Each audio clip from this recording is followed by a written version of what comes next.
levels, these type of levels, and even now there to say even these type of levels until the market doesn't show me this, or even break above this price range. I'm not gonna do anything. All right. So that is for GJ. The next day. All right, traders. So this is what happened on GBPJPY. Okay.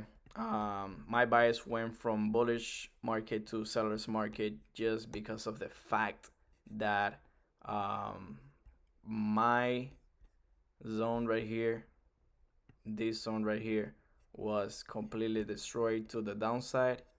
And then I went to the 1 hour time frame, and like I said, if price closed below this price range, I would have taken this trade to the downside, and that to me would have been a gain of 50 pips. All right. And even all the way here, I believe that GBP JPY has potential to go all the way down here. All right. So that was the trade for today. Now keep an eye on it.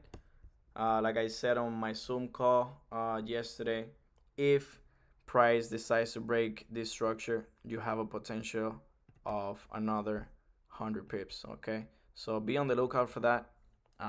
If you catch, if GBPJPY decides to break this structure, retest, and then drop, you have a potential trade of 100 pips. Okay, so stay tuned for that.